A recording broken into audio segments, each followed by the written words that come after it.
when you hear people saying all these candidates are terrible on the issue of Palestine, but we got to pick one, do you take that approach, or do you take the approach that many people have taken in the past, myself included, of I can't in good conscience support genocide, so I'm voting. I'm either not going to vote, I'm going to vote third party, or one of the other thing. I voted Green because I'm a Green Party member.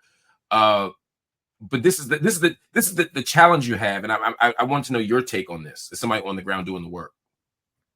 Yeah, so just to kind of give a disclaimer, AMP is a 501c3. So what I'm about to say isn't on behalf of AMP. It's just on behalf of myself. We can't really make electoral statements. But I'm with you, Mark. I've always been, at least from what it sounds like your approach has been, I am extremely critical of the lesser of two evils approach, because I think when we as a collective have normalized this idea that we only have two candidates and that we are stuck between these two, I feel like it kind of adds up all these individuals that feel like they only have these two options.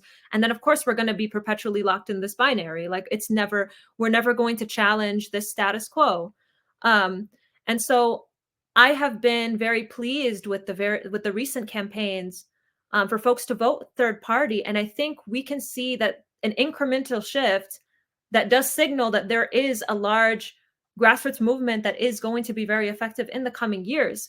I think some people will sometimes push back against the move to vote third party, because they'll say something to the effect of like, well, a vote for third party is a vote for Trump. And do you really, you really want Trump in office, or you want this person in office or that person in office? And I take so much issue with that sentiment, because I think it's just so short-sighted.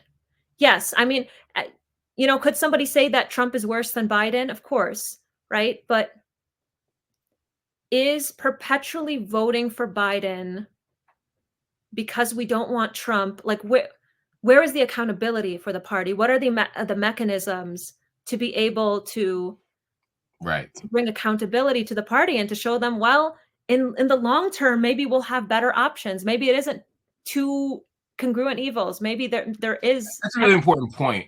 And what I've always resented is the framing of this as a failure of the voter and not of the Democratic Party for not presenting an actual viable, reasonable candidate. If they did, then people would vote, their interest in the Democratic Party as opposed to outside of the Democratic Party.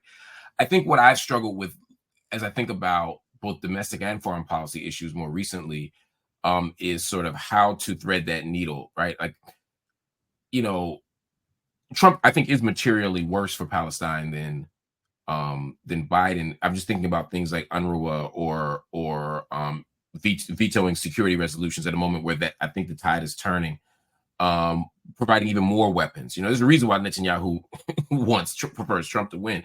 But I don't romanticize who Democrats are. They're all imperial leaders. They're all ultimately enabling the genocide. So the question for me is, which outcome gives us the best space to resist, to fight, to struggle another day? I think this time around the answer is Harris, and so that's where I would put my lot at this moment.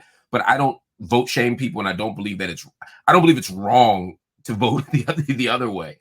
I don't think it's wrong to vote the other way, meaning third party. I don't think it's wrong to vote third party. I don't think it's wrong to vote Green or to vote for Cornell or Claudia or anyone else. I think these are all people who send a very clear message to the Democratic Party, and I hope the Democratic Party listens at some point to the answer that they're getting from the ground.